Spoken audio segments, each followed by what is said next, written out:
Switch to guided round. Ain't nobody got time for that.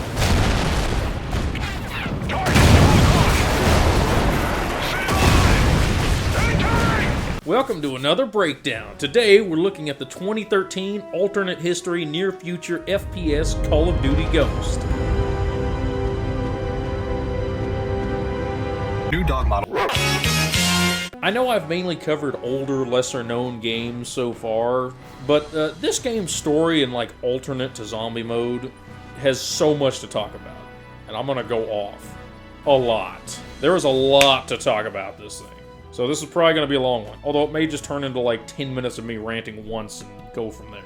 Okay, this video might not be as long as Star Trek Legacy was, but we'll see how that goes. The story of Ghost actually kind of ties into some of my late childhood, but we'll get into that later on. This is mainly going to be a review of the story and the development of the game. You know, I'll touch a little bit on the extinction mode, but I can't really give too much information on that because I haven't been able to play it, because I canceled the Xbox Game Pass. I can play it with Jeff on co-op with the 360, but I'm not going to do all that. This is, like, I've had some other things that have held me up for this. We'll get into that here soon enough. For now, we'll talk about the development of the game, Call of Duty Ghost. Ghost was a combination of a canceled project known as NX1, aka Call of Duty Future Warfare, and also another Call of Duty game that you were going to play as a special forces operator, kind of like Black Ops, but less numbers and all that kind of stuff. Kind of like Splinter Cell. I haven't played Splinter Cell, but I played a little bit of Chaos Theory. It was going to be kind of like that. Call of Duty Future Warfare was supposed to release in place of Ghost. They had one finished opening. I thought they had 3 finished campaign missions, but I might have mixed that up with something else I was talking about. They also had most of the multiplayer done, and they had ported some like assets from Modern Warfare 3. I imagine Infinity Ward had Neversoft and Ravensoft and whoever else competing to get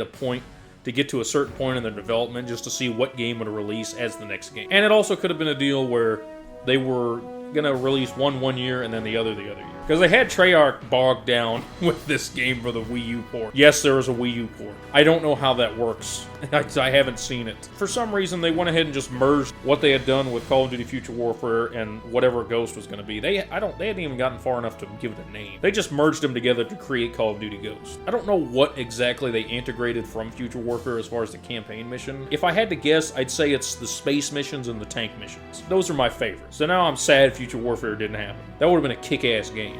I guess we kind of got Infinite Warfare in 2018, and that was a supposed kind of Future Warfare. And the story was pretty solid in that, but the world had some major logic problems. And you know what? This one tank mission in Call of Duty Ghost has more energy than Infinite ever had.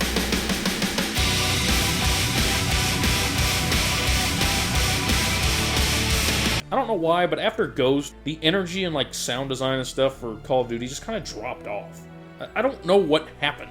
I suppose I need to talk about the origins of the developers. Okay, actually, we gotta talk about Activision, the publisher. We gotta touch on them first. So they were founded by former Atari programmers. As usual, Atari seems to tie into my videos. They started out in 1979 as the first independent third-party console game developer. And according to Wikipedia, which I know it's Wikipedia, you can only trust it so far, they caused the game crash of '83. Yes, Activision somehow caused the gaming crash of 1983. The way Wikipedia explains it, which I guess can kind of make sense, too many companies tried to do what Activision did. You know, it was an oversaturation type deal where, and the whole industry crashed. What's funny is it affected the American market the most. It didn't really affect the European and Asian markets. And I don't think there was an African market or South American market. I honestly don't think it's so much Activision's fault. That's just kind of how capitalism works. I mean, you get too many... It's like the .com crash or the crypto crash, which is my favorite one, and the upcoming AI crash, you know? It honestly sounds like someone at Wikipedia just really hates Activision. Although, to be fair, they did buy a bunch of different studios and force them to work on only Call of Duty, and all the shit they did with Blizzard, and, you know, they only care about Overwatch now, and I didn't even know about the whole BattleNet thing Blizzard tried to pull with StarCraft 2. I just found out about that today. Activision started out as a game developer, fell into debt, and got bought up by Bobby Kotick and a few other investors. Yeah, that's right. The guy everybody hates was just the guy that bought it. After the buyout, Kotick switched them from a developer to more of a publishing role and bought up a bunch of various development studios and IPs. They merged with Blizzard. So when Blizzard and Activision merged, when the holding company managing Activision and the holding company managing Blizzard, those two upper companies merged together, created Activision Blizzard. And then in 2023, Microsoft bought them and shit tons of people laid off. But you know what? Everybody gave the SEC shit for trying to stop the deal, saying, oh hey, it's anti-competitive. A bunch of people are going to get fired. Bad things will happen. Oh yeah, and everybody was saying, "Oh well, why are you stopping him, SEC? Why are you stopping him?" Well, guess what? What happened is why they were trying to stop him. It was one of the few times we should have trusted the government. I know that's weird to hear me saying, but it's like, trust the regulators that we put in position for this exact thing. But you know what? Y'all were, whatever. We're fucking, we lay in the bed we made. I think they have laid off with the layoffs, though. I think they've cut out everybody they were going to cut out. Infinity Ward started out in 2002 and was founded by Grant Collier, Jason West, and Vince Zampella, you know, the guy that passed away not too long ago. R.I.P. to Vince. They left the studio in 2015. Or wait. Oh, they left studio 2015. I knew I was going to do that. I knew I was going to get thrown off of that. They left 2015 games because EA was being EA, especially after the Medal of Honor Allied Assault game they had developed did really well. And they went and founded Infinity Ward. And as soon as they did that, they made a publishing deal with Activision to make the first Call of Duty game. The very first one, which, you know, back then Activision probably wasn't as evil. And then after they made that, they became part of Activision in 2003. They have only made CoD games. There's nothing super notable about their history. I mean, like, they've made developments. With Call of Duty, they've kind of reused the engine for like 20 years. And Ghost did actually introduce some like graphical improvements and shit where like the game can render at a higher resolution, but like certain things distance away from you will render at a lower resolution so it doesn't bog down the game, which I thought was a kind of an interesting development. Like I said, nothing super stood out in their history that really needed to be mentioned, so we're going to move on to Neversoft. Neversoft was founded in 1994 by Joe Hewitt, Mick West, and Chris Ward, 3 employees from Malibu Interactive. Yes, it is a division of Malibu Comics. You know, the comics that made Men in Black. At first I thought it was going to be the like Barbie stuff, but no. It's a completely different thing. Now, they were known for the Tony Hawk series, Guitar Hero, and some other stuff, and then they started working on Call of Duty Future Warfare. And then they were beat out and had to help make Call of Duty Ghost. In 2014, they merged with Infinity Ward, and that was the end of them, at least as an independent studio. I don't know how much is honestly left of them. Hey, that's weird. There's a lot of threes going on with Ghost, you know? 3 people left each studio. 3 people left the studio to found it. 3 people left that studio to found it. And create Ghost. Why are there so many 3s? It was going to be their 3rd franchise type thing. Like you had the World War II Call of Duty stuff, and then the Call of Duty Modern Warfare, and then Call of Duty Ghost was going to be the 3rd franchise thing. And it came out in 2013. Maybe I'm thinking about this too much. Wait, is Activision started by 3 people? I'm not scrolling back up. I think that's all. Oh, wait a minute. There's 3 more. 3 more? Wait a minute. Why are there so many 3s? Raven Software was founded in 1990, and oh yeah, they made the Jedi Knight series.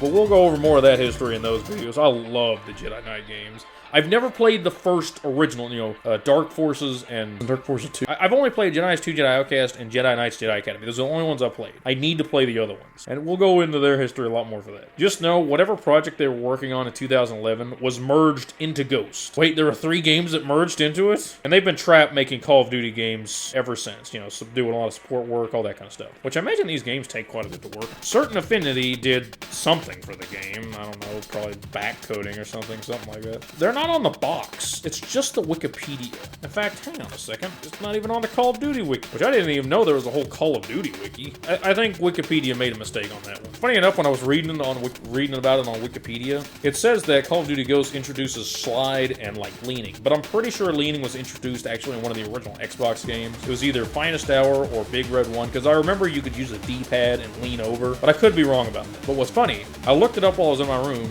and then I went down to go to the bathroom, and when I opened it back up to read it again, it was gone. It was deleted in front of my eyes! This is why I don't trust Wikipedia. Alright, I'm not going into depth about Treyarch, okay? They ported the game to the Wii U. That's all they did for it. I don't know anything about Treyarch. I'm sure there's going to be some game somewhere along the lines where I'm going to look up their history. Yeah, the game came out on the Wii U. Here's moving pictures of what that looks like.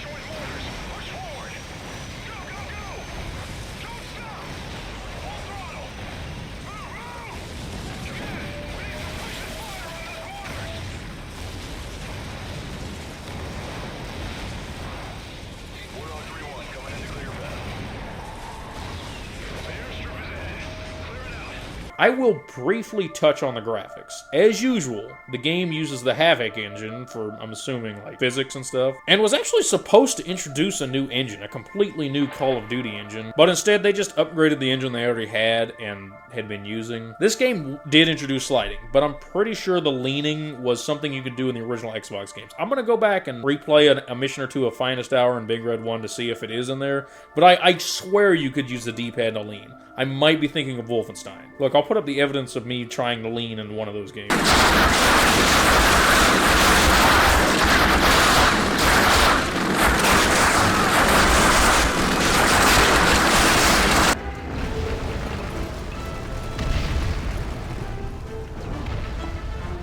Dude, they put a lot of work in Finest Hour and Big Red 1. Those were fun games. Although I never got past the British missions, mainly because you have a health bar instead of regenerating health. Ghost and Advanced Warfare both came out in kind of that in-between era where they transferred from the 360 and the PS3 up to the Xbox One and the PS4. I swear Don Matrick sabotaged the Xbox One for his own gain. He's done stuff like that before. Because of all that, Ghost plays at different resolutions for different systems. And to be fair, they did use that technique. It's called something collision or a collision or something. I don't understand exactly how it works. I'm the wrong person to ask about this stuff. From what I read, it makes it to where stuff close to you comes at a higher resolution, but stuff further away is at a lower resolution. That way the game can run at a higher resolution. I did notice in the game, when on my second playthrough, you'll see writing or like a sign far away and it'll be blurred, but then you'll get up to it and after a second it'll like switch to a higher resolution. I think that's what they're talking about, which I think is pretty cool. That's pretty innovative. Yeah, I remember back when video games were innovative. Here at Kansas Gamer, we remember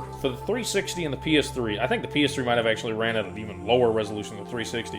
The 360 is supposed to only run at like 660p or something, and then the Xbox One and PS4 could run it at 1080. And I'm pretty sure the PC version ran at 1080 just fine. I would talk about the big differences between all of them, but I was only able to play the 360 version because that's all I had. Actually, I bought a copy off eBay of Ghost, and I got it on Steam. I got Steam. I did buy a PC copy, but you know that came out when Steam was kind of being scummy and evil. You can buy the game, the physical copy of the game for PC, but you have to play it through Steam. You can install it on the computer, but it has to go through Steam to run. It says it right there on the box. You have to register with Steam after installation. My computer that I have that I use for editing and everything, it's kind of getting filled up. So I decided to get another computer just to play games on. First, I was going to just wait for the GameCube to come out, but that's taken quite a while and it's probably going to be really expensive. Bruh.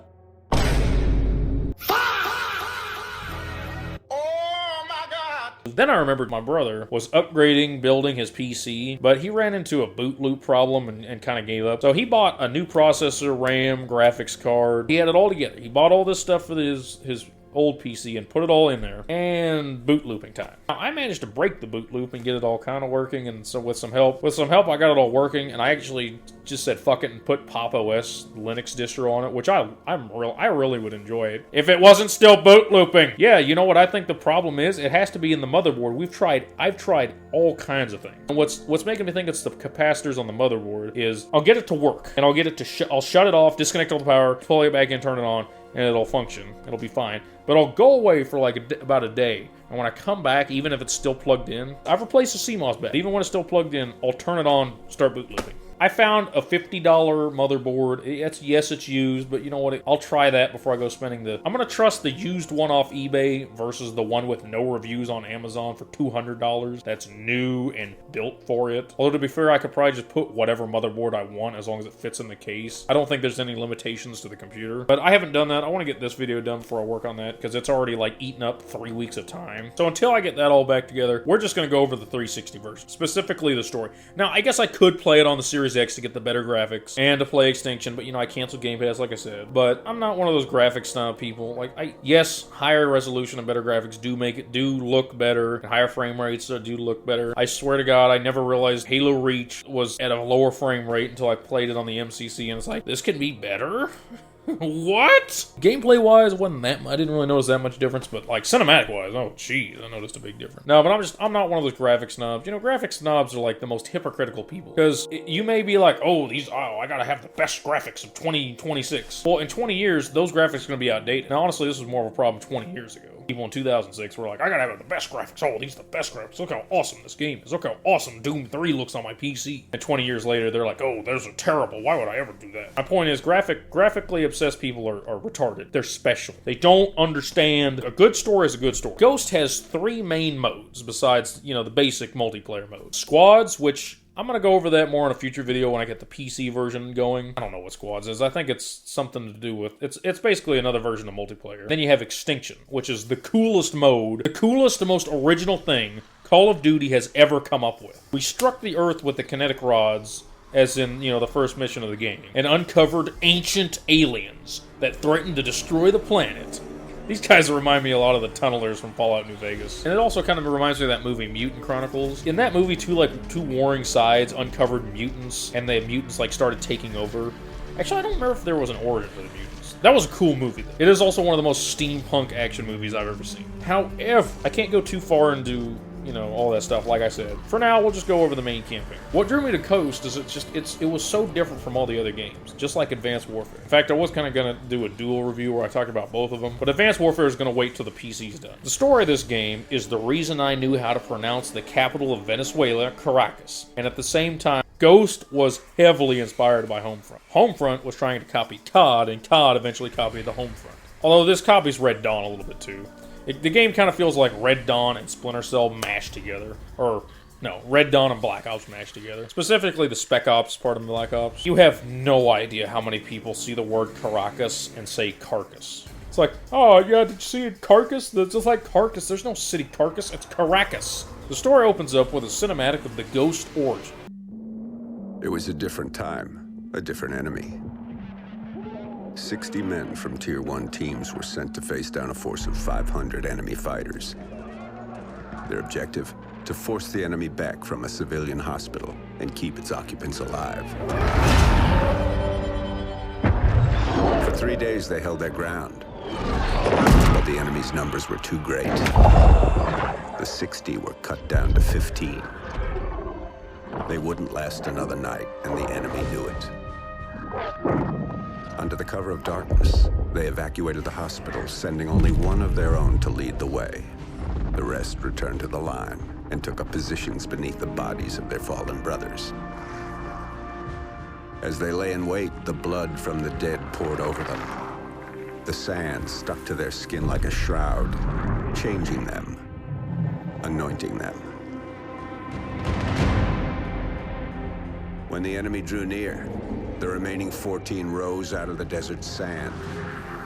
They were like hunters that couldn't be seen, using stealth their enemies couldn't defend against. When the men ran dry of ammunition, they used their blades.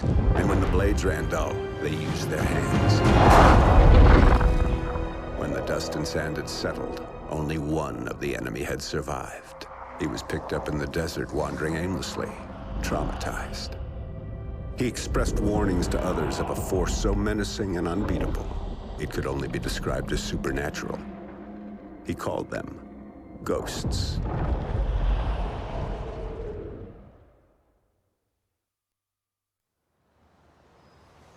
And this really happened. So the legend goes. It is at this point we establish the writers have zero understanding of how Special Forces work. Look, I don't know either. I'm pretty sure 60 well-equipped Special Forces guys who had time to prepare and get to this hospital are gonna have enough equipment, ammunition, and fucking tactic strategy to take out 500 enemy fighters from whatever Middle Eastern country of choice. If Ukraine can do it against Slavic Special Ed, then even better equipped and trained SF guys from America can take on 500. I do really love the art style of the in-between story briefing cinematics. It is so cool and so unique, and it's sad that they never brought it back. As far as I know, they might have brought it back in a game I never played. I stopped playing Call of Duty after Infinite Warfare, so we cut to our main protagonist, Logan Walker, sitting with his father and his brother. Elias is the dad, and Hesh is the brother. Now, Logan's the youngest. That never comes up until, one part later on.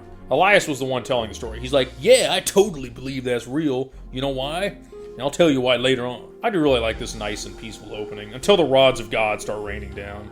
I love how the game makes it seem like you can go anywhere, but not really. I tried going off into this one path, and it's like, you got left behind. It's like, the path's open, I can go here. Whatever. This game's opening is pretty nice and easy. There's no tutorial to this game, though. It opens up with, you know, the two main characters and Elias running back to the house because the fucking Odin system is raining down hell upon the country. Hey, so as chaos is happening, and Elias goes for a truck, and Logan and Hesh go for the house, we flash and cut to a cool mission. We're in space for the second time in Call of Duty. I really enjoyed the space sections. There's only 2 in the game. Call of Duty did space art. I remember when I first played Modern Warfare 2 and got to the part where you play as the astronaut sitting up at the ISS, I was just so blown away by like, wow, this is so cool. Look, stars. I sat there for about 10 minutes just looking at them. To be fair, I thought it was going to be a cinematic because like that's kind of how those games do that kind of stuff. And it was such a nice view.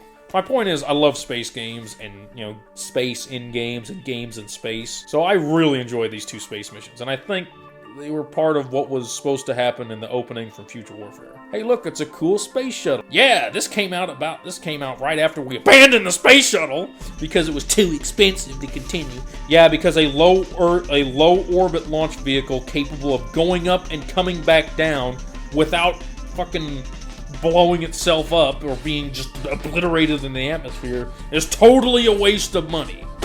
Oh, it's so expensive to continue. Oh, yeah, because sending a rocket up into space, having it literally destroy itself coming back down, maybe recovering something in the ocean, maybe, or having to recover the crew in the ocean, yeah, that's so much cheaper than having them go up, come back, and land at an airstrip. Oh no, you have to spend a few $1 million rebuilding the engines every time. Well, you have to do that anyways? I will not forget the fucking time period when everybody was like, oh, the space shuttle's so worthless, oh, it's so worthless. And it was all propaganda just to cut the space shuttle and cut funding to NASA so they could fund the government more. Fund the military more.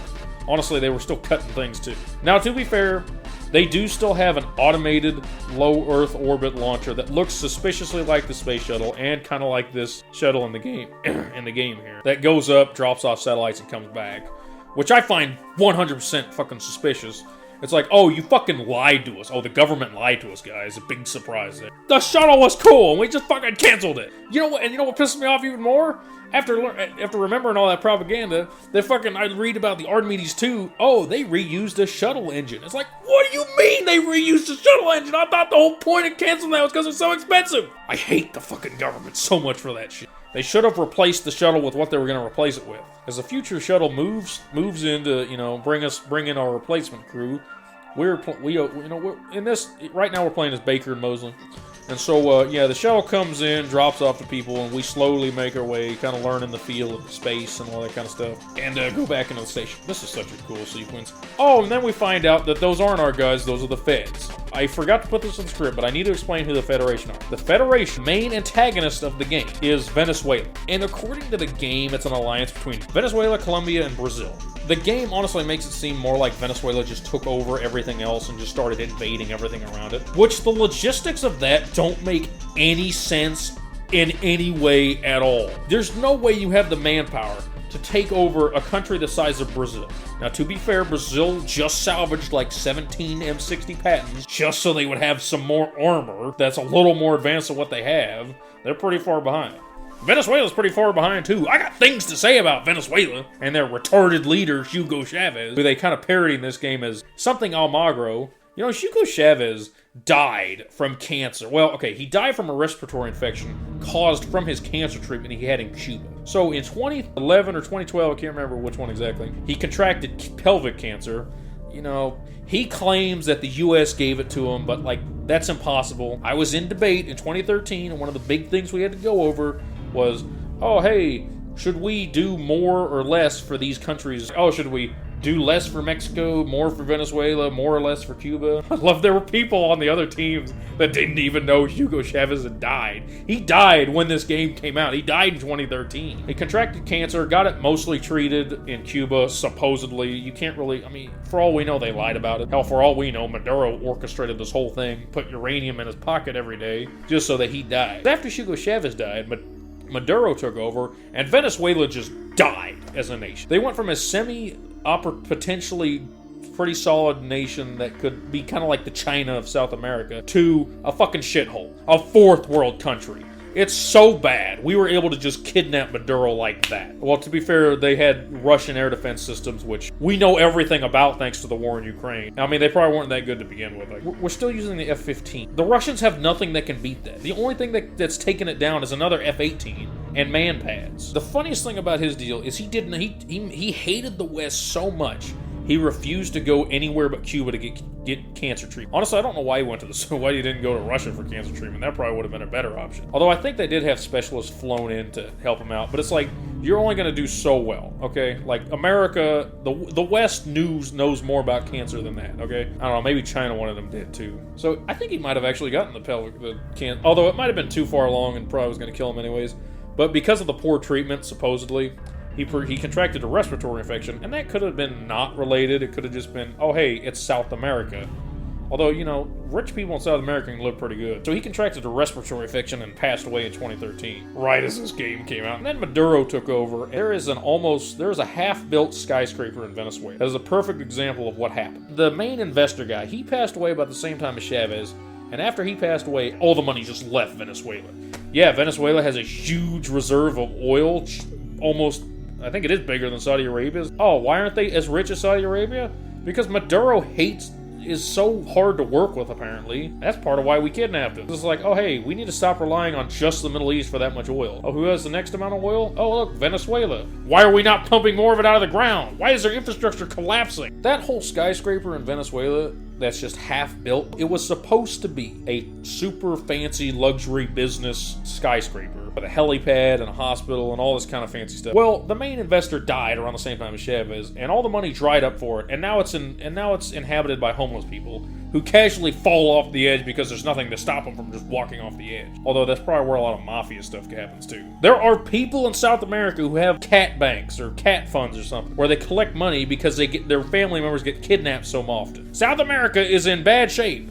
I don't care how much oil Venezuela has or what kind of alternate history. There is no alternate history where Call of Duty Ghost happens. There is no alternate history where Venezuela is able to take an American shuttle, capture it, or disguise one of their own as it, launch it into space, have America not see that, oh hey, that's not our shuttle, we didn't launch that, and fucking invade the station. Although, you know what, we're gonna get back to the game now. We do have a fun fight scene where we which it does make sense why there's no defenses on the station, because it's a space station. It costs money to get things into space. They didn't expect this to happen to begin with. Again, we can see everything in space. We have a facility in, like, Alaska that can see hundreds of millions of miles away from Earth, radar-wise. It's like, why did we not see this coming? We fight through the station, and that's when we realize, oh, hey, they've taken control of Odin, oh, yeah, I need to explain what Odin is. Oh, wait, I didn't finish explaining what the Federation was. Oh, yeah, I guess I did. It's Venezuela takes over all of South America and starts just taking over the rest of the world. As we're fighting our way through the station, Odin starts firing because the feds have taken it over. In the mission, they say, oh, hey, they've targeted 5 areas, or they've targeted the 5 payloads. Well, Houston manages to abort all but the first 2. Well, if you count the rods fired and the ones landing in LA, they only hit LA. They scuttle the station, and that throws us off. Baker and Mosley managed to survive that somehow. And then they go blow up the fuel lines on the satellite to throw it up. Why were they able to scuttle the station and not the satellite? I don't know. Because plot reason. Odin burns up in the atmosphere, or supposedly burns up in the atmosphere. Nah, it crashes, and it's supposed to crash in the ocean, but it crashes somewhere. And we cut back to Hesh and Logan pushing their way out of the door, for which they see the rods come down, and Hesh does like a fucking jump roll thing for no reason. He's just being extra about it. Which I have a theory that I think he might have been supposed to be the main character. Well, he is kind of the main character. He's the one who talks most of the time between missions. Logan's a silent protagonist, too. I don't know why he's a silent protagonist. It makes no sense! I think he might have been written in later on, and then they just never got a voice for him and thought, oh, this will be like Modern Warfare, where Soap never says anything, and Ramirez never says anything, and Roach never says anything. You know what? In those games, it made sense, because there was never any reason for them to say anything. There's reasons for Logan to talk. In fact, Hesh says things to characters in the game say things to him, and he doesn't say anything back. It's just so weird. Logan's also a fucking badass, so, he gets a pass. Before we move on, I have to explain what Odin was. So Odin was a kinetic rod delivery system. Now the problem with that doesn't work like people think it does.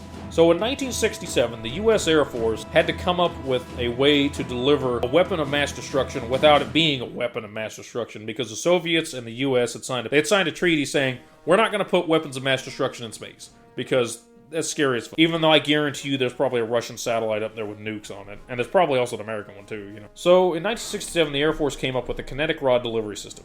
The idea was to take a 24,000-pound rod made of tungsten, put it in space, and just let it drop to the Earth. Now, in theory, it would cause as much destruction as a nuclear bomb.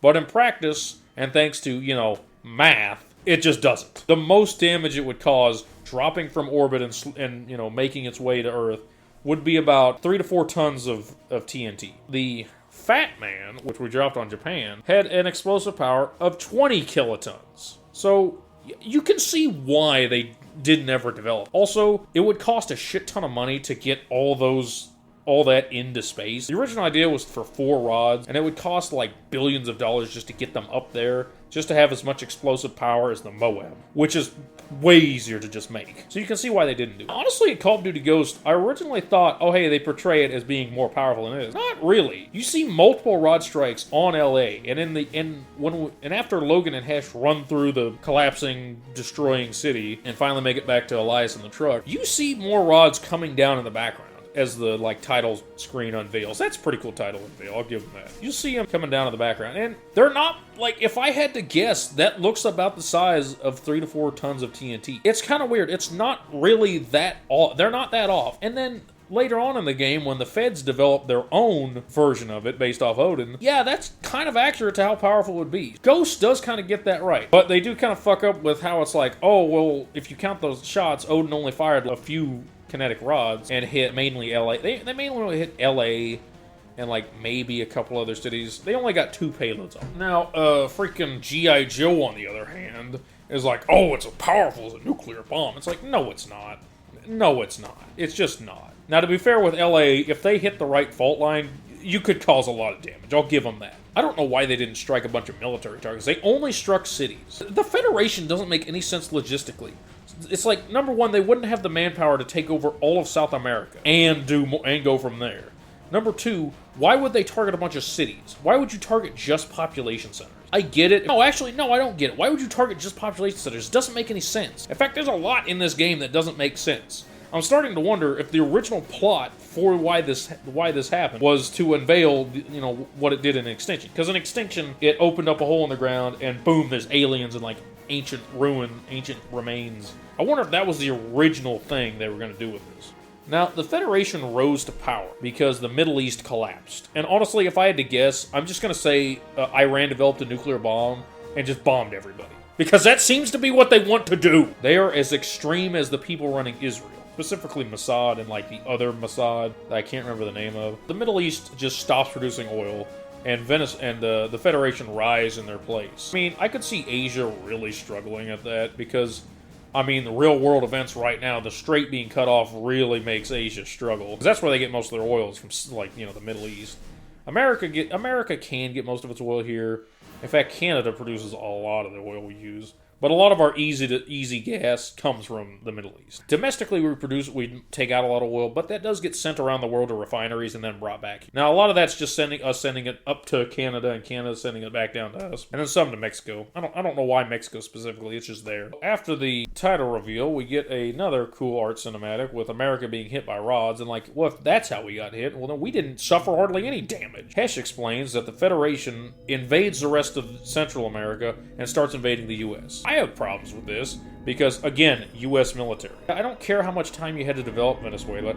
In 2013, you were not militarily capable of doing anything. And then, a few years ago, you got scared of the one country next to you that probably has even less of a military, but has British backing, I guess. You had a border dispute with that. And guess what? You still failed. Logistically, this makes no sense. It's somehow... Okay, it's not as bad as Homefront remake, reboot, where, Korea just has technology now. You know what? This game did a way better job trying to explain it. He explains that we fought to a bloody stalemate, and, somehow we lost all our carriers, and then, we have one left, the USS Liberator, which must be like a really small carrier. After that, we cut to the opening of Riley. You know, the new dog model everybody crapped on, even though I'm pretty sure that might have just been a collection of all the things wrong with Ghost focused onto one thing. And it's like, yeah, stop crapping on Riley. He's a good dog. He's only in like 4 missions, and he only does stuff in, I think, 3 of them. But he's a fun dog. And this is 10 years later, like I said. Hesh and Logan are military men now because, you know, we're being fucking invaded. We need to mobilize every single boneyard piece of equipment we've ever put there,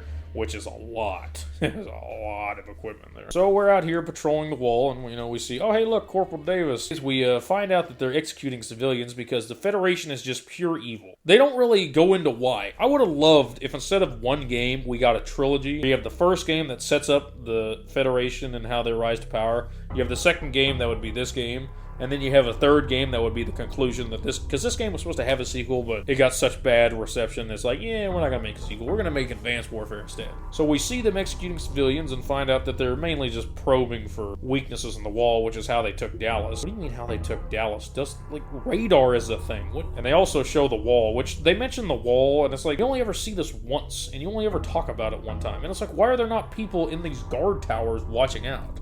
Oh, well, they're patrolling. What do you mean they're patrolling? At some point, I find the Mark 14 EBR, which is, you know, awesome. Now, I noticed something weird when I was in my first playthrough. I kept shooting the guys on the bridge, but they weren't going down. They just kept running back and forth. The second playthrough, I didn't have that problem. I wonder if I just wasn't getting close enough. Eventually, we'll come across the part where the Heinz attacks us. You know the Heinz, the fucking thing that everybody's like, oh, it's the best chopper Russia ever made. Oh, oh. We yoinked one just to study it with a fucking Chinook one time. That was a really funny story. As we shoot it down with the rocket launcher, which we only ever get once. I love how it has 2 rounds, kind of like the Halo rocket launcher. I bet that's a real thing, but I just don't know. Well, before that, we came across some deer and cool set pieces. Once we finally make it back inside Fort Santa Monica, which is in California, we get back to base and get a mission from our dad, Elias, who is played by... I forgot to look up his name, but it's the guy from Terra Nova and Avatar, you know, the Colonel guy. The guy who's a really cool actor. And I don't know if he just does a lot of B acting. And oh my god, when he was talking about that in Avatar and Terra Nova, he was talking about this game. He's like, yeah, I got this. Yeah, I went through South America, the jungles of South America, and didn't really have much scars. Like, come here and get this one on the first day. It's like, that's from this game! That's a reference to this game! What do you mean? This game ties into stuff way more than I realized. We're going to No Man's Land to scout out how much of the Fed presence is here. I do love how, like, there's certain stuff in the background you can see, like there's a remote sniper we use later on, and, you know, some other stuff. This is the only time we see this area not destroyed. As the next mission starts, and we're making another way, before it starts, we get a saying about, oh, hey, is this one of his tests? Is it? I don't know. There's this whole back and forth early on between Hesh and Elias. It's like, oh, I feel like he's testing us for something. It's like, what are you on about?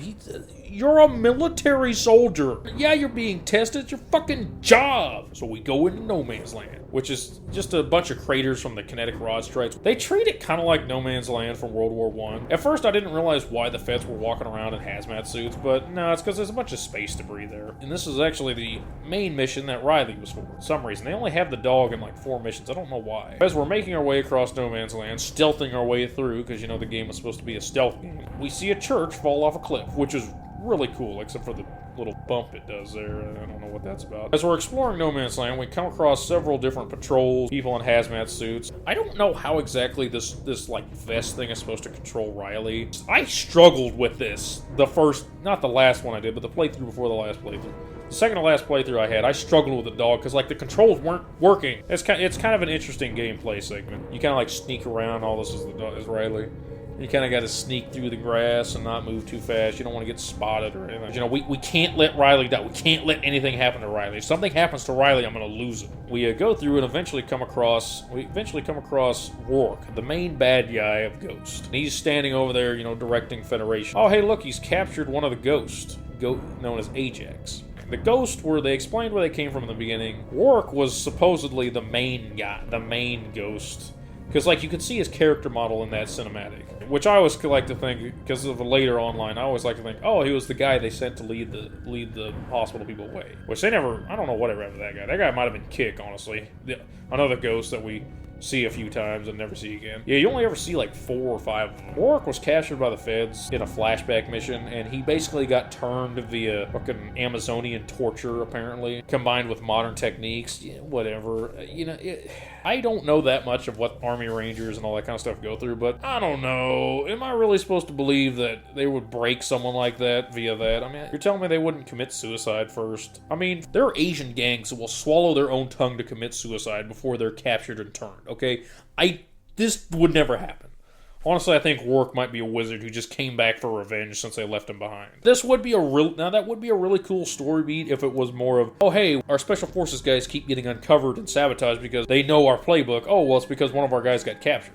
That would have been a really cool story if that was more of a focus of this game instead of what this game is. Nah, instead we get this cool scene where the Ghost saves us from wolves. Wait, what? I'm jumping ahead! We videotape Rourke rounding everything up and going back to Firebase Charlie. And yeah, they're recovering the remains of Odin, or at least a satellite that was working in conjunction with Odin, which is a really cool deal where if you go too close to one of the satellites, you'll like start phasing out because of the radiation. I love how they put up little radiation signs in English for you. Anyways, as we get Riley out of there, we get a really cool scene where the Ghosts save us from wolves. Even though I was totally taking them out with a shotgun. Nah, it's all scripted. Like, if you sit there and shoot them all and mess up, I think they're just going to keep coming until the wolves get close enough. No, right? Oh, he's okay. He's okay. Don't worry, the Ghost saved us. They're awesome. Now, after they save us, we continue on in the mission with the Ghost as their backup, fighting our way through the rest of the map till we get to... We don't get to Ajax, the captured Ghost, but we do get... This is a pretty cool mission, and the only time we get to use a grenade launcher and the 50 cal remote sniper that we saw earlier. First, we tag a bunch of trucks with grenades so that we can blow them up, and then we crash the gate with a garbage truck. Yeah, it's so cool. We fight through the stadium, making our way here and there, and then we get to where he thinks he's being held, because we identified where he was being held with the sniper.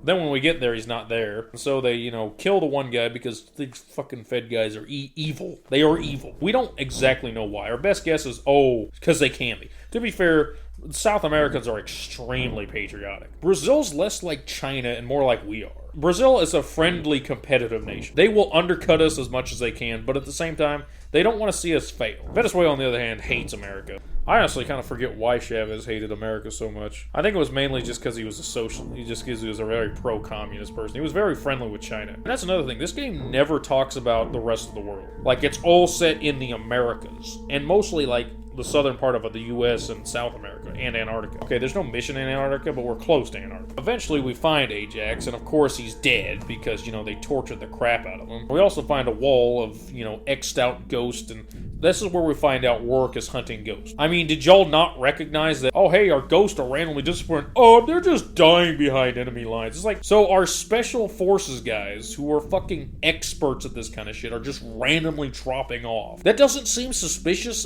Once we figure that all out, we use a remote sniper to cover ourselves while we hop in 2 different choppers and make it back to base. Merrick and Keegan, the 2 Ghosts we were working with, they take one chopper and go one direction, we take another chopper and go to another direction. This is where we have to make it back to Santa Monica. It's being invaded. Why is it being invaded? I don't know. Why was it being invaded? Oh, that's right. It's all because Rourke's hunting the Ghost, and this is where, like, 5 of them are at, so he's going to invade it and try to take over. They blow up the defensive fleet we had somehow. I don't know. I thought our American destroyers were supposed to be pretty advanced. Theirs aren't that much more advanced than ours. We have a huge submarine fleet that just does nothing. Where is the P-8 Poseidon? That is, like, one of the scariest planes ever made. It is a modified 737. Yeah, I know, 737. Boeing 737. Equipped with a shit ton of surveillance and weapon systems designed specifically to take out sea targets. Anyways, the feds are invading, and we got to get to the front lines to help out. We leave Riley with one of the guys, and then like later on we find him again, but it's not the same guy, so I think he died and Riley had to escape. Throughout this mission, we take control of A-10 drones, which this pissed me off. It's like, why do you have an A-10 drone? It's like, this doesn't make sense. The A-10 Warthog, it has 30 millimeter, it is a 30 millimeter rotary cannon on the front of it, and it also has missiles. Yes, it is outdated in a sense. I mean, it's not outdated for dealing with small speedboats in Iran, that's for damn sure. Yeah, it's like, oh hey, we have A-10 drones. Wouldn't it? It's like, and then they have the drone control center, which we have to fight through trenches, look up at a fucking hovercraft, which I thought that was pretty cool, and get to try and rescue. Oh, but wait, it gets blown up because it's right there on the front line. Why is the drone control center right there on the front lines? Why are these not just regular A-10s being piloted by someone in a titanium bathtub? Why? I guess they were like, oh, look how cool it's the A10. It's like, yeah, it's a cool A10, but like, you took away the 30mm rotary cannon and gave us a fucking, I don't know, 10mm rotary cannon? I don't know. It's not firing the fucking giant shells it should be. That's for damn sure. Otherwise, this war would have been over. As you would have guessed, the A-10s both get shot down, and the A-10 drones, I swear they stole that from Homefront. I think they got that from Homefront, because in Homefront there were a lot of drones kind of like that, and they were kind of neat. The A-10s get shot down, the drone center gets blown up because it's right there on the front line. Where is the Air Force? The Air Force is like non-existent. You know, the entire point behind the F-15 and everything after that was take out the target, identify and take out the target before they can shoot at you with their fucking whatever they have. You get it, you take them out. Like I said, this game has so many logic problems, so many things wrong with it like that. Once the invasion goes to shit, because we're losing this defensive war overall, we make our way back to the command center, which is decimated, to try and rescue our dad. Logan almost gets killed by a freaking Fed Special Forces guy who I assume was being sent in to take out the, command forces there. But luckily, Hesh shows up randomly, shoots the guy like it was nothing. This is an oddly, funny scene. It's like, oh my god, we're getting killed by this guy. And she's like, Logan, you're bleeding! Just takes the guy out like nothing.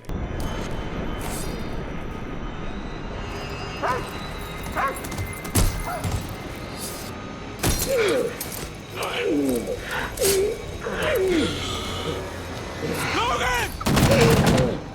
Shit! You're bleeding! Looks worse than it is. You're gonna be okay.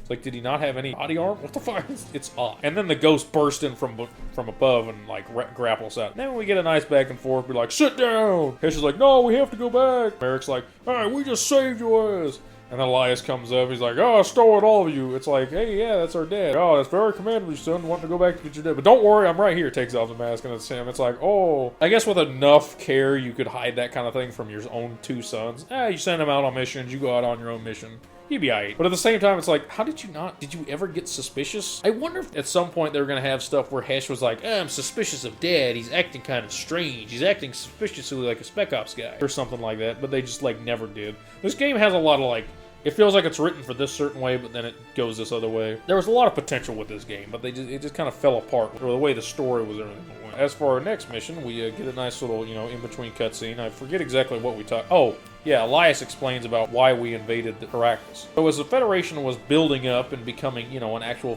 fucking threat, which, I don't know, did the military not do anything beforehand? I mean, I think you would recognize a small country in South America starting to, build up and do stuff. Meanwhile, Asia is probably buying a bunch of oil from Venezuela, and Europe's just at the mercy of Russia, pretty much. They were the only ones with oil left at that point. Time to bring back nuclear cruisers. I'm kind of surprised that wasn't a thing in this game. Even though there's a big oil shortage in the, from the story and everything, the only evidence for America we ever see of that is high gas prices at some of the destroyed gas pumps. Jesus Christ, $54 a gallon? God damn. And I'm upset about paying $4.25 a gallon. So this is a flashback cutscene to 12 years earlier. America is invading Venezuela. Specifically just Caracas. They're just invading the capital, Caracas. This is where we take the role of Elias. I kind of wish there was more missions like this where we kind of get to see how things happened. We go in with the main invasion force, see two M1 Abrams get blown up, even though that would not happen. Yes, the T-72 can take out an Abrams, but no. What's funny is, that happens, but then in the later missions, in the tank mission, you get hit 50 times and nothing happens. You know why? Because the M1 Abrams is awesome, and I will not take slander about it. T-72 sucks. It can't shoot while moving. Yeah, look up the Battle of 73 Easting, where a bunch of M1 Abrams and Bradleys. Yeah, Bradleys took out a bunch of T-72s in a desert storm because they couldn't they had thermal optics and the T-72 couldn't see them. Yeah, the Russian version of the Fighter Mafia totally screwed you guys over this time. So, we managed to get away from that, and we link back up with the rest of our Ghost squad and start making our way up the street. We take out one missile launcher, which, we don't know what they're going to do. We have no idea. We assume they're just going to shoot down our planes. Well, as I was getting to the second one, it fired, and the backblast somehow didn't kill Elias. Yeah, they blew up the dam. I will give the Venezuelans credit on this one. It is one of the few times I've seen in a game in a story where they were as willing to destroy themselves as we were to ourselves. Kind of like in the conflict when we blew up our own city just to stop the Russians. It's like, they're like, oh my god, I can't believe they did that. Oh yeah, where are nukes in this game? Why did we not nuke more things? You think an invasion force coming from the south, we'd be like, I mean, we got some tactical nuclear weapons we can just throw at it. But nah, nukes are never a thing in this game. And I never did get why. Anyways, as you would guess, the city starts to flood. We kind of make our way through, and eventually we fall off some. We get in these buildings, and eventually Elias and Rourke, who was like the lead ghost and the most badass one of them all, apparently, get separated from the rest of them and lose their weapons. As usual, we special force our way through the rest of it, and get back on top of the buildings as the rest of the city is still flooded. Eventually, we link back up with them. We get on board Almagro's chopper. I kind of wish there was more setup with Rourke obsessing over Almagro, you know? Like, maybe there's a mission before about it or something. Like I said, Almagro is a parody of Hugo Chavez. Which Hugo Chavez, yeah, he was a military dictator who moved in and made a coup in like the 2000s, and then he died, like I was talking about earlier, from respiratory infection caused from cancer because he was treated in Cuba because he hated America so much. Anyways, we get on board the chopper and we kill Almagro. Unfortunately, the chopper goes down, and we have to sacrifice Rourke so that the rest of us don't die. This is the one time where Rourke disappears into the water where I can believe that we weren't able to find him. Although, why the U.S. didn't, I don't know, do a complete invasion and establish a foothold in Venezuela to completely take out the government that, I don't know, is gonna do what they did in 12 years in their timeline. Oh yeah, we just like showed up, blew up some stuff and left. It's like, what do you mean? Like, this is a legitimate threat. I am convinced Rourke is a wizard. Now it's time to head back to Caracas so we can find Rourke's, one of his best friends. That way we can find out where he is. Because he moves every 12 hours. Because, like, yeah, he's like their head military guy. Of course he's going to move every 12 hours. I love how we somehow have the resources to infiltrate the city and, like, deploy this equipment for us to use in their capital city of our main enemy, who is supposedly more powerful than us. Yet we're losing. We go in on a cool zip line. And, yeah, this is the only segment like that. We, like, zip in. We go floor to floor until we reach this one deal to kill the lights. And then we kill the elevator. And then we eventually find the guy after making our way through the building and almost get found out earlier on. We find the guy and interrogate him, and of course he gives it up. He's like, oh, it's in that encrypted file. Well, about that time, Rourke figures out our plan, and he blows up the building. He blows up a building in the middle of the city. The skyscraper falls over, and we parachute our way out. Which, like, did no one see us? I mean, yeah, it's during Federation Day, which is like their version of the 4th of July. Based off some of the background stuff, I'm surprised there's a public being able to celebrate, because the Federation government is extremely brutal to its civilians. More so than the Koreans from Homefront. Oh yeah, I killed that guy, because fuck him. You know what, he was gonna die anyways. For some reason we did. We kill everybody else we do that to in the game, but that guy they left alive. I was like, why? He's the head of their R&D. Once NORAD gets a hold of the briefcase, they manage to actually fix the decrypted file. Oh, it was badly damaged. What do you mean? It was right there with us. They figured out where Rourke is. Right now, at this 12-hour interval, he's on this floating industrial platform in the middle of the Gulf that I don't know if Venezuela built or we built. I'd say we probably built it to fight him with. So we go in with some salvage choppers. What do you mean, salvage choppers? Oh yeah, so we go in piloting a helicopter, which is a different character than Logan had, which is honestly pretty cool, although I prefer Homefront's controls better, where you can control your up and down movement. You control your horizontal and vertical movement, instead of just being able to go forward and backwards and the thing auto going wherever. This is kind of a cool mission. We fly around blowing up Heinz, armored vehicles, shooting off flares to get to avoid being shot down by man-pad. Meanwhile, we get fucking pelted by machine gun fire, and I never even notice it. Because eventually we deploy the Ghost. The GOAT. And that's where we switch to Logan and Hesh, and we go in, fight through the facility to try and get to Rourke. And eventually we do get to him, and at some point I think we switch back to the choppers and then back to Logan and Hesh. And eventually we get to Rourke, and I love how they just like kick the crap out of him. Although by his attitude, he was expecting us to find him, so it was clearly a trap. And as we throw him out a window and recover him, yeah, we get to the next mission where we get they kind of replay the remember that scene from Mission Impossible 3 and the third Batman? Oh my God, it's the threes again! The numbers, Mason. What do they mean?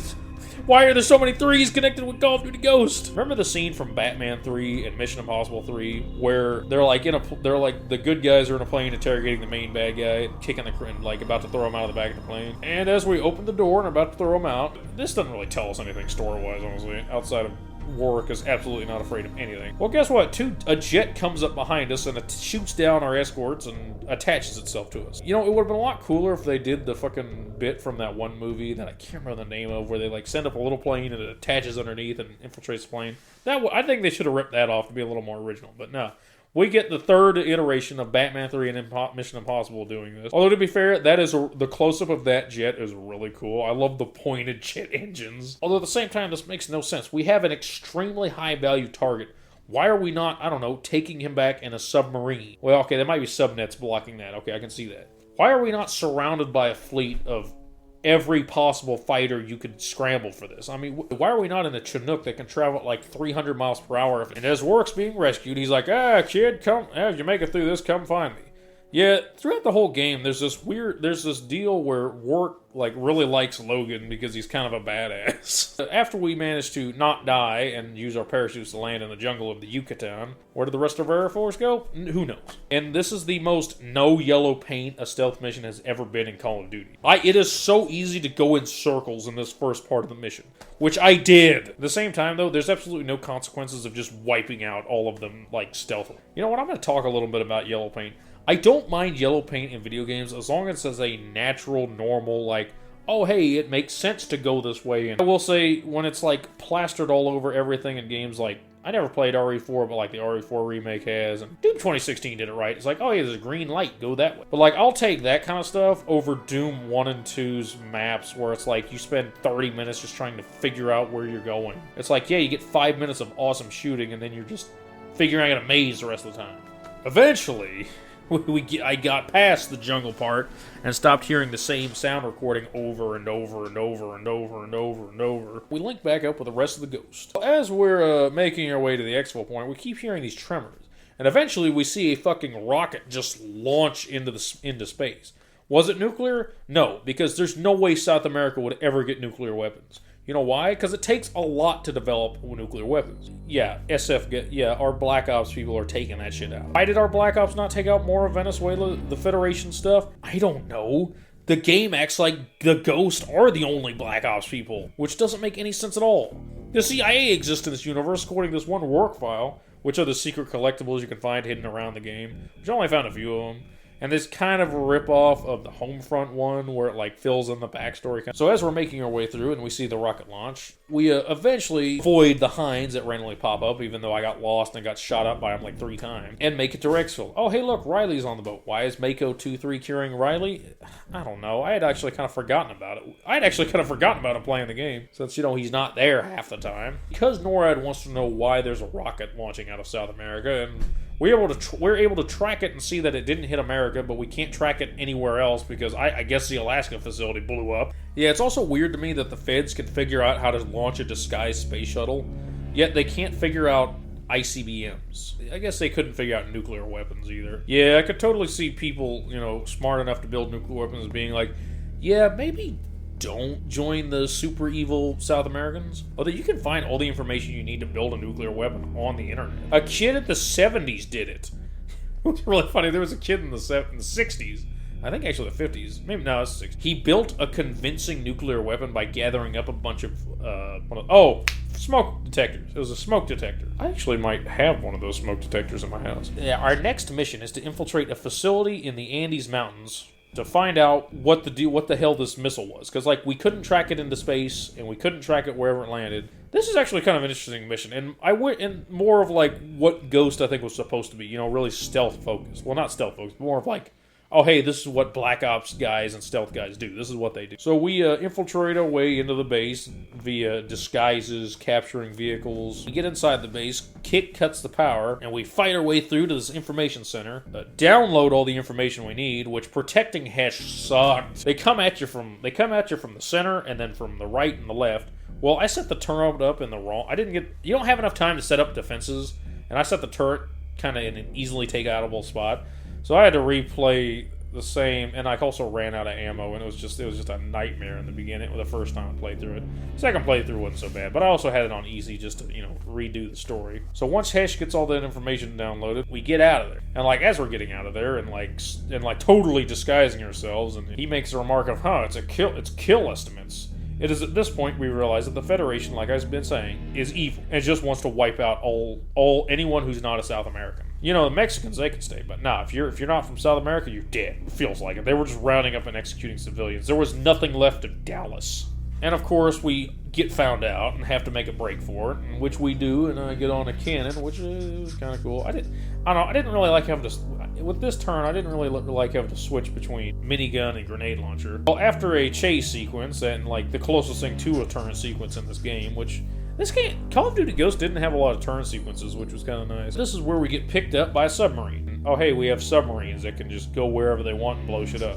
But for some reason, our Navy still got mostly wiped out. So from the information we gathered, we found out that they are developing their own kinetic rod systems based from a backward engineer of Odin, which I'm assuming they recovered Odin a long time ago and have been like slowly building up and deploying stuff over the last 10 years. We find out that the main factory is in Rio de Janeiro, which is a very locked down port we can't really get to divert the Federation's third fleet, which is protecting. We attack the Atlas oil platform.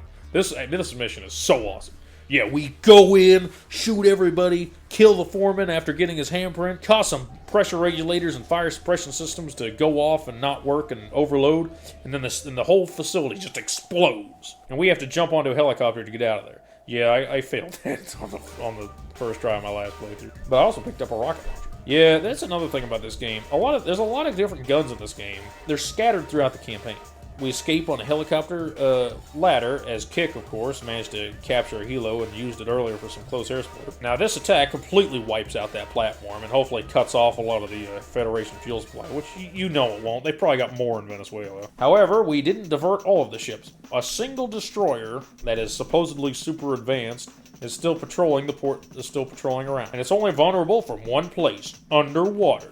So what are we going to do? Well, we can't send a submarine because they've got submarine nets, and like it honestly looks like there wouldn't be enough room for one to maneuver around. So this is where we go in underwater. Logan and Keegan get sent in underwater to deploy this little, like... Yeah, this is actually one of the few missions where instead of getting sent with Hesh, we get sent with Keegan. I don't know, I feel like this game was supposed to be co-op at some point, and that's why you're always with another... You're almost never alone except one time. Oh yeah, Atlas was like right off the coast of Antarctica, and I love how Hesh is like, oh, what's the point of taking that now so far behind enemy lines? Elias is like, oh, we're not going to take it, we're going to blow it up. It's like, okay, why didn't you do that to begin with? As we learn in the mission after this mission, we have high-altitude bombers, the B-1 bombers specifically. Why didn't we take it out earlier? So in this underwater stealth mission, it's really easy to get killed by sharks. I got killed by one following right behind Keegan. Oh yeah, this is another thing people seem to really hate about this game, because they really advertised hard about the fishes and how they would react to you, and like, I guess they do. I don't know why the marketing went so hard for this. So we, make our way through the underwater segments, trying not to get detected, shooting people with the underwater gun, which is, oh, bullets don't work as well underwater. Well, I mean, yeah. I do think it's kind of neat they have a unique gun developed for it. They didn't give it a name. That's another thing about this game. All the guns in this game, I think Activision must have had some kind of rights problem with Remington, because like all the American guns in this game aren't named what they should be. There's no M4, there's no ACR, there's no M16, no. The only named guns you recognize are like the FAD, Bizorn, Horizon. They just kind of made up names for a bunch of stuff. Oh, the AK-12, that's in here. Oh, yeah, it's gotta be in there. Now, what I always thought was funny, the Honey Badger is a submachine gun used on the American side. Well, that was actually introduced a couple of years ago. The U.S. Army, for the first time since like World War II, adopted a submachine gun. And anyways, after getting killed by sharks and almost getting hit by sonar blast, I didn't know sonar could do that. Although that may be bullshit. I don't know. This part of the game, they actually did research into how shit works. They put more work into for some reason. Finally, managed to avoid the sonar blast by taking cover and whatnot, and get inside a lighthouse. And this is where we deploy the Proteus. It's this little torpedo that's like super powerful, and you use a little deal to guide it. And you guide it into the exhaust port of the enemy destroyer. It totally decimates that thing. That little torpedo was very powerful. Blows up the destroyer, but unfortunately the blast knocks the lighthouse off its place. We fall to the bottom of the ocean. Well, at least the ocean floor here. And we get trapped. Oh yeah, I forgot, this whole area is a graveyard, and throughout the mission we see the Fed forces recovering salvage and whatnot, and we're given a audio deal that's like, oh, they're probably recovering it for nuclear material. What nuclear material? You didn't send a nuclear sub down here. There's no way there's still nuclear carrier stuff down here being recovered. What nuclear material? Are they that desperate for resources they're just salvaging scrap here and there? I mean, we found full oil barrels in one of the containers. Yeah, they didn't float, so they weren't empty. And now we have to go through and avoid the freaking teams looking for us and the sharks. Oh my god, I hated the sharks. You can't shoot them either. If you shoot them, they just insta-kill you. They see you and kill you. And it's like, Really? The sharks aren't that hard to avoid. It's just kind of bullshit because you have to keep your distance and keep out of sight of them. I struggled with it. We eventually end this mission and link up with the rest of the ghosts to get inside and take out this factory that's doing something. That's linked to their ICBM program. Oh yeah, we don't learn that they're kinetic rods until this mission. But to be fair, it's like, how did you not know? Why did you not just automatically bomb it? Oh yeah, I know I talked about the P-8 Poseidon earlier, and the reason they didn't use it on the destroyer is because, yeah, it's got air defense. Now for this mission, it's pretty standard, like, infiltration mission. We as a team, you know, Logan, Hesh, Merrick, and Keegan, go in and make our way in and figure out, oh hey, it's kinetic rods. Yeah, we just, like, send a video feedback to Mason, like, oh stop, look, there it is. Oh, they're loading kinetic rods, just like Odin, but smaller. I don't know, I feel like my hatred for this game and the kinetic rods was a little overdone, because looking back, it's like, oh, they kind of portrayed them right. They're like, yeah, they're devastating, but not that devastating. It's like a small Moab, it's a Moab bomb. You know, the mother of all bombs. Which is pretty devastating in itself, but like, not compared to a nuclear bomb. As we download a bunch of data, more kill estimates. I love how they portray the Fed as like, oh hey, we need to know the estimation of how many people we're gonna kill when we drop these rods. Yeah, their goal is to wipe out every major city in the US. Every city in the US. And then continue invading. I don't know, the logistics of this game and this story and this world don't make any sense. But as usual, Rourke knew we were going to be there, and he sets up an ambush. Now, he's not actually there, but we have to fight our way out of our ambush, use thermal smoke goggles, and try not to get fucking flashbanged in the thermals. God, that reminds me of the freaking mission, the tower mission with the fucking strobe lights. It fucking is like, oh, it's just... I'm sure that's a real thing, but that about gave me a stroke. Jesus Christ, that was weird. Now, as we manage to get out of there, we learn that NORAD wants a debriefing in person. So, Keegan heads to Colorado Springs, and we head to a Vegas safe house. That way we're ready for another mission. Why we didn't just, I don't know, go to a submarine and link up with JSOC directly? Oh yeah, they do mention JSOC in this game, so Special Forces do exist. Okay, where's the Marine 1st Recon? Where's the Army Rangers? Where's the Navy SEALs? Like, where's the rest of the Special Forces? Why are we the only ones doing anything? Oh yeah, I forgot to mention. Well, after we find out that they're building and launching kinetics rods there, which they've already gotten a bunch of them in orbit, we call in a high-altitude bombing run. Where are these high... Yeah, no, it's definitely the B-1 bombers. They come in and take out they call them arc flight, and it takes out the facility. Of course, we narrowly escape on the back of an 18-wheeler. We have the power to get subs anywhere, to get people anywhere, to get equipment anywhere, to send high-altitude bombers that far behind enemy lines without being taken out. Why are we losing? The logistics of why we're losing doesn't make any sense. It's clearly not oil. We have enough oil to power all this other stuff we're doing. It just doesn't make sense why America was losing this war. It's like why we let this happen to begin with. As we're sitting at the biggest safe house with Riley, and Elias is here for some reason. I don't know why. He's been back home. Although he might have been here the whole time now that I think about it. Him and Riley might have just been like directing things from there. Although, if that's true, and Rourke knew they were going to be there and we're just waiting for him the whole time, how did Elias not think of that to begin with? You know, there's a thing known as counter-espionage, where you know they're using your ways of doing things against you. You can counter that by coming up with a way to counter that or doing things a different way. I do like how Hesh the whole time is like, Rourke somewhere. It's hanging over my head like a cloud. He's somewhere. Where's he at? What's he planning? Is he that far ahead? It's like, yeah. Of course he's that far ahead. That's how fucking people like that operate. As we and the rest of the gang, excluding Keegan, are just like sitting around in the Vegas safe house, of course we get gassed. Because, you know, the security must suck. We get gassed and captured, and Riley hides. We don't know where he went. He kind of just doesn't show up till later on. This is one of the saddest points in this game, or at least it would be if Logan wasn't a silent protagonist. And if we had, you know what, there's enough build-up to make this sad. At the same time, though, it's a little goofy. So we get captured and are being beaten up by Rourke, and he eventually wakes us up. And as Rourke's sitting there trying to, I guess, just torture Elias because he's still upset about being left behind. Which, I mean, to be fair, you don't leave your people behind. Look, the logistics of that don't even make sense, because it's like, oh, you were invading, how did they find him first? And how did he not die from that? I mean, he was trapped, and he went in the water, and, like, he's related to the aliens underground. He's part of the U people, you know? They're delicious if you can find them. They're really hard to find. This is where Rourke shoots Logan to, you know, get at Elias, and Elias is like, oh, between you and me, which, I mean, yeah. And then he says the line of, oh, you were never one of us. And it's like, what? This dialogue doesn't make any sense, and it would be better if Logan would talk instead of Hesh being over there being all upset and screaming. But at the same time, though, I feel like this scene was originally made for just Hesh and Elias. Logan, throughout this whole game, kind of feels like, as they were writing up the game and as they were writing out what the game was going to be after they meshed everything together, Logan feels like a late insert. And that might be why he was the silent protagonist. Because there's certain stuff that's like, this doesn't make sense, and Logan could have just not been there. And Hesh is the one doing all the talking and narration most of the time, along with Elias. Why is Logan not talk ever? You get a prompt to go after you get shot. Warwick turns his back to you and is given a standard bad guy speech. You get a prompt to go for his gun. Now, if you don't do this, he says, well, that's a shame, and just shoots you. I did not know that was the thing of that game, because I was like, what if I don't go for his gun? Oh, I just die anyways. Okay. So I go for his gun. But as usual, he was expecting that. I honestly, there's a lot of stuff Warwick does that's like, oh, this is a test to see. He's testing Logan. Logan somehow is a fucking badass, even though he's shot in, assuming, like, the chest area or something. He manages to break free from restraints and get his gun. But, of course, Warwick, he, like, grabs a hold of your arm and, like, he forces you to shoot Elias, even though you're, like, fighting it and, like, I'm not going to go back and replay it to see if you can, like, go far enough over one way or the other, because it's like, it's kind of a sad scene. Then Elias is like, oh, proud of you, son, you're such a good son, and then Warwick just kills him. He shoots him a bunch of time in the test, pushes over a chair, and then shoots him in the head. It's really sad. It's honestly one of the more cinematic moments of the game. Just Logan being silent just kind of brings it down a little. Hesh is over there all sad, but Logan's just like... And then, of course, we get a time cut to so many hours later when we're sitting there with Merrick and Hesh, and then one of the Venezuelan guys like, oh, the boss wants the youngest one alive. Go ahead and kill the rest. Right as he's about to do that, he gets sniped by Keegan. Of course, we see the sniper reflection in the background right before it happens. That's when we break loose and fight our way back. So we bust loose of our...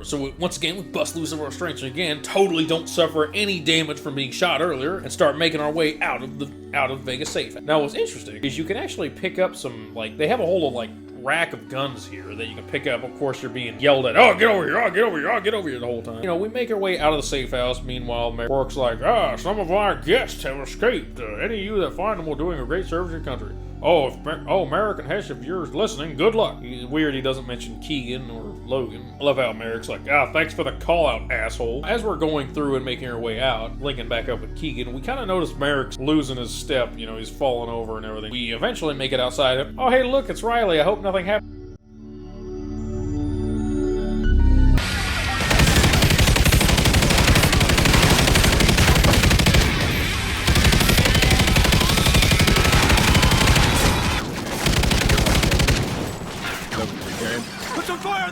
Yeah, no, they shoot Riley with a sniper, so I obliterated him with the light machine gun I picked up. Luckily, didn't do any serious damage.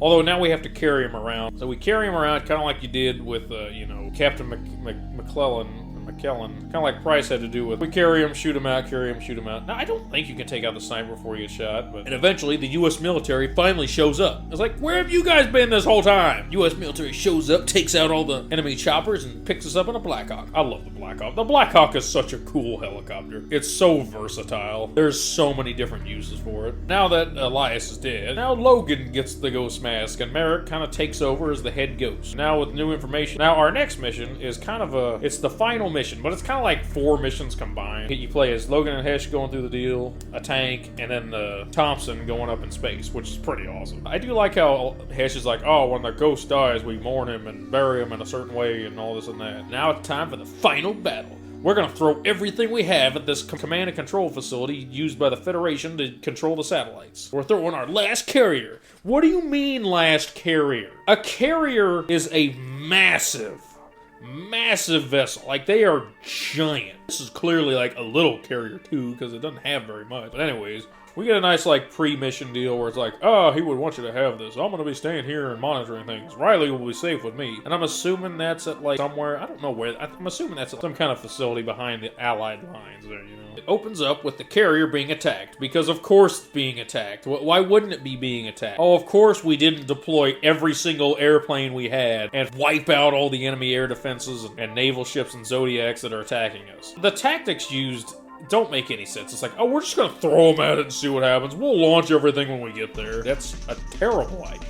As we repel boarders from the carrier and take control of an Osprey and use it to shoot down stuff, which is pretty cool. And then eventually we're getting pelted by a gunship, so we take ship SAM site that had temporarily been captured by the Zodiacs, even though we repelled most of them. I don't know where these guys came from. I like how the fucking air defense turrets around the carrier that are supposed to be shooting this stuff down aren't shooting anything down. Where y'all at? So we take control of the SAM site, managed to take out a bunch of helicopters, Zodiacs, and the enemy gunship. I don't know why the F-22s didn't take it out. Where are the F-22s? Those things are supposed to be able to take out anything. In fact, the only thing they've taken out is a fucking balloon. The kid has had no action The F-35 has done more than they have. Like, yeah, all we do is train and fly around, but we don't really do much else. Once the carrier is safe, of course it gets hit by a kinetic rod. But luckily, we've managed to punch through defenses enough to get all of our ground forces in via transport planes. And now we cut to my favorite mission, the tank mission. Or at least the tank part of the mission. We haven't had a tank mission since, like, Call of Duty 2 for some reason. Now that I think about it. No, Modern Warfare just had the AC-130 and the, oh, well, you were on a tank. That doesn't count. No, you're a fucking tank. You play as a tank. Now, at the same time, they kind of had a little too much going on, because it's like, you have the 120 cannon, and you have the tow missiles, and you have the smoke, and you have the thermals, which I never used that. The smoke and thermals did nothing. They do nothing! We land in the most awesome way possible. Of course, we're being pelted by enemy gunfire as we fly out of the back of an airplane and land. This is so awesome. And we're rolling in to smash the gates. Of course, Badger Company blasts their way through everything. Yeah, as the tank, we like roll around, blow up tanks, helicopters. They want you to use the tow missiles on the helicopter, on the Hinds, but it kind of fucks up because it's like, oh yeah, you guide the missile. It's like, look, I can't operate the tank, launch and guide the missile, and it's like, it's just, no, I did not use the tow missiles as much as I probably should have. No, I just took, no, the 120 millimeter shell is gonna take out a Hinds. Okay, it's gonna happen. Love how in this game, in the like flashback mission, they have the T-72s rolling around for the Federation. However, in this mission, they look more like the T-14 Armadas. Although, now that when I replayed it, it looked less like that, more like a T-72. So it might have just been T-72. Once Badger Company secures the area, we as Logan and Hesh land in and take over the launch facility and launch a missile. Now, this missile is launched at the early warning system for the satellites. I forgot. We have to take out this early warning system so that Icarus can go up there undetected, which is that they're like, can you people not just like look out a window? Like, binoculars work in space too, you know. Like, there seems to be a shuttle coming for us. I wonder if that's one of ours. I don't know. Now, at the same time, we learn works in the area, so Logan and Hesh go after. Now, at some point, we cut back to the tanks and crash through the gates and take out the high-tech anti-air turrets that are taking out all our planes, which is kind of weird how they show a bunch of our Air Force going in there and getting taken out. It's like, this is what the tanks are supposed to do. Don't get too close. Why are you getting too close? Oh, we just lost another A-10. Yeah, because you got too close. So we drive around, taking out the turrets and as many tanks, enemy T-72s as possible. And of course, the tank we're running after we take out the last turret gets disabled. But luckily, our character survives. As we ride away in another tank and watch the missile take out the early warning system. After the early warning system is taken out, we cut to Thompson guy aboard Icarus, which is the shuttle taking a company of guys up to take out this station. This is a pretty interesting mission. It's basically float around in space, don't get shot too many times, and shoot them. Although I feel like they should have introduced hard shell spacesuits for this mission. That would have been kind of neat. Or like armored counter pressure suits. If you don't know, a counter pressure suit is the suits from Dead Space. They're like skin-tight suits that are counter pressure systems. They don't really use, I don't know why they don't really use them all that much today. I think it's mainly because they haven't come up with a material to work for that and protect you against radiation and all that stuff as much. So we float around, go up, we go down, we go forward, we go back, we move side to side. Get blown up because I don't know why the station just blows up. Oh yeah, the fighting ignited fuel lines on the one shuttle. Because like our shuttle didn't dock, it flew away, but somebody else was like blowing up the shuttle. And then we go in, find the control center, blow the hatch, and he's like, oh, I hope these things work up here. What do you mean you hope these things work up here? Did you not test this out? Blow the hatch and get control of the satellites. Yeah, now it's our turn to start dropping kinetic rods on your stupid punk-ass bitches. We take control of the little flight drone down on the surface and start raining down rods all over the place. Yeah, this is about how much power those kinetic rods would have. These also kind of look like they're being enhanced, like they're kind of shooting them down with rockets, which might give them slightly more power. Also, why were these satellites not taken out before? We have the missile technology to just shoot them down. And they can't shoot the missile down. It's like, what are they going to shoot a rod at it? We can just guide the missile out of the way. We used an F-15 to take out a satellite because it like dropped a missile, fired it out through the atmosphere, and took out a satellite. We could have taken these out another way. After we've had fun blowing up stuff with kinetic rods, we get a report to... I do like how they add that all the controls are in Spanish. You get a confirmation call to blow up the train, the Ghost drone. After we fire that rod, we get it like transition to a cinematic of Hesh being like, yeah, Rourke guy's here, fuck that guy, yeah, we're gonna get him. This is where we cut back to Hesh and Logan on the train. We start making our way through the train up to the head of it where Rourke's at. So we fight our way through the train, shoot a guy off the train as he's grappling down, which I got an achievement for, I guess, which I didn't even realize I was doing that. Now, there's nothing like super noteworthy about going through the train, I guess. Up until you get to the engine room and they just fire an RPG at you. There is some weird problem where enemies in enclosed spaces have rocket launchers. I was like, why? I get why you have a rocket launcher for like shooting down air stuff, but like you shouldn't be shooting that indoors. Anyways, we take him out before he shoots us with it, and he shoots the engine, which causes it to blow up and the train just to automatically stop. I feel like it should have some kind of safety deal so that doesn't happen. But anyways, that happens anyways, and that flings us into the main control car. This is where we find Rourke, and of course, right before he shoots us, we take his gun and shoot 4 of the bullets to take out the crew in front of us. But then he gets back control, punches us in the face, and shoots Logan, or shoots Hesh. Doesn't shoot Logan. This is where Hesh calls in the checkmate. I do like how Rourke's like, ah, shit. Yeah, actually he did it. Rourke seems genuinely impressed, and the explosion throws the car into the water, and get a sequence where Hesh is trying to hold him down while we try to shoot him, but of course, Rourke got a hold of the gun first and fired the shot first, but luckily he missed. Then Hesh throws one of the bullets towards us, and we load the gun and shoot Rourke square in the chest. It goes through Rourke, it goes through Hesh, and it hits the window in the back, flooding the car. And then we grab Hesh and swim our way out of there, drag his punk ass on shore and up to a rock. Now what's interesting is while you're swimming away, you can turn around and Rourke's body just vanishes. And from there we sit and watch the Federation fleet get completely obliterated and find out, yeah, they're in full retreat. Yeah, they're in full retreat. Wait, what do you mean they're in full retreat? All we have are a few ground forces here. Do we have this much of a military to do stuff earlier? How did we lose so badly earlier? What do you mean? And this is where we cut to the end credits. It's over. We won. Rourke is dead and, oh wait, he's not dead. As soon as you look to the right after the first part of the credits, he kicks you in the face. And then Logan, like, takes out a knife to try to stab him, but, Rourke stops him and breaks his arm. Oh, what did you do? Oh, yeah, there ain't gonna be any ghosts. We're gonna hunt them down together. And then he drags Logan away by his leg very slowly, as Hesh is like, Logan, no, come back. And then that's the cliffhanger ending for Ghost that everybody hated. And that's the end of the game. How did Rourke survive getting shot and being underwater again? Well, because he's a wizard. And honestly, I don't fucking care anymore. The game never got the sequel it deserved. Out of all the canceled projects, this is the one that bugs me the most. We needed a conclusion to this. Although this also needed a fucking game before it and a game after it, but whatever. I think there's a, like, end-to-end credit scene where you're like, you can look around in like in a cage in South America, insinuating that Rourke somehow managed to drag us out of the area that was now like under control of the U.S. forces, away from the fucking people that were on their way to pick us up, and into a South American jungle. So somehow the able-bodied people whose job it is to recover people couldn't catch up to an injured Rourke dragging Logan slowly away. It's like, what do you mean they got away? Rourke's just a wizard. That's how he did it. He just cast invisible something. You know, it would have been really cool if they did make a sequel and it started out where, like, you go back and forth between Logan and Hesh.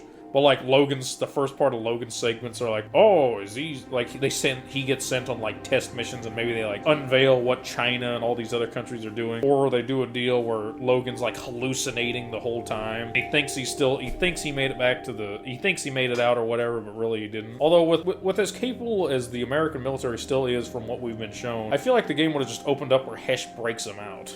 Or somebody breaks him out. Oh, but that was just a test. I don't know, they have to, like, break his mind control. I don't know, they could have done a really cool, like, Black Ops type shit with it, but they did. Let's talk about the music. There's not much to say. I mean, it's cool. It's cool action music that was actually really well composed, because I kind of paid a little more attention to that as I was playing the game. Just like I found this cool thing where one man in his vacuum. But yeah, it's like, it's your basic cool action music from a CoD game, along with, pretty well mixed. It's pretty well mixed, and the sound effects are all pretty solid, and they go along really well with the art style. It was composed by David Buckley, a British composer. He's made a lot of music for movies and TV. He's only made music for 5 games. He's pretty good at his job. Now, at the same time, for some reason, I got him mixed up with Chris Farina. I kept thinking, oh, when I talked about that, he was the one who made... When I looked up him, I thought he made the music for Call of Duty Ghost. No, he made the music for Call of Duty Advanced Warfare. Now, the sound design for Ghost is pretty solid. All the guns sound good. You know what? This was really the last CoD game where the guns all felt cool.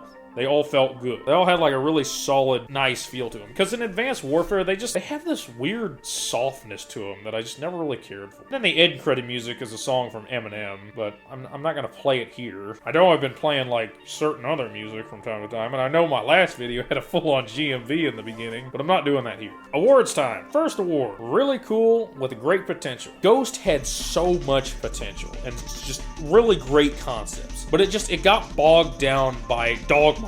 New dog model. and bad writing, and just trying to be Red Dawn and Splinter Cell and Future Warfare all at the same time. They could have really touched on the oil part like Homefront did, but they just kind of gave up on that. They gave up on a lot of things in this game. There was so much going on, so much they tried inserting into the game, so much stuff here, stuff there. Oh, hey, Logan is slowly being taunted by Rourke. Oh, hey, oil is high and rare and scarce. And, oh, hey, we're being invaded. And, oh, hey, they're more advanced, but not really. Oh, hey, we have space forces now. So there's so much going on in this game. Look at this cool shuttle I built. There's so much going on, but it's too much. And the logistics of the logic of the story and the world don't make sense. Next award, America focused. Okay, let me explain. You never leave the American continents in this game. And you never really hear about any other nation outside of that first bit where they're like, oh, the energy collapsed, energy producing deserts of the Middle East collapsed and exploded, and the world nations that relied on them collapsed. And it's like, well, I mean, that would happen. I was really curious about like what Europe and Africa were doing though, because like Europe's not entirely based off of the Middle East oil, but they're pretty reliant on that. Africa's just Africa though. I don't think you can affect Africa. But yeah, I was really curious about what was going on in the rest of the world. I mean, maybe not so much with Asia, because, like, dude, if something happens in the Middle East, Asia's just done. I mean, look at what's happening right now. Also, it would have been neat to see if countries like China and Britain would turn on America for Federation oil. Like, it would have been really cool to see the back and forth of, like, oh, Britain is helping America. Nope, not anymore. You know, like the espionage and the politics. You know what? That would have made the game boring for some people, but you know what? It would have been kind of interesting to see how the oil dynamics switches from the Middle East to the South America, and how how different countries would do different stuff based off of that kind of stuff. Another award, passionate response. This game made me feel so passionately about it that I made this long of a video about it. This game was so interesting and so the way it is that it made me do this. And it had the most original concept Call of Duty ever came up with that they never went anywhere with. We'll talk about that one, though, in the second part of the video in the far future. I wish we had gotten the sequel to this. Well, that's all I have to say on Ghost for now. When I get the PC fixed, I'll play Extinction and Advanced Warfare and be back. Oh yeah, you can be killed by the truck in the beginning of the game that drives by. Until next time, stay tuned for the next breakdown where we get more sand and moving mannequins. Sand, so much sand. Why are the mannequins dancing?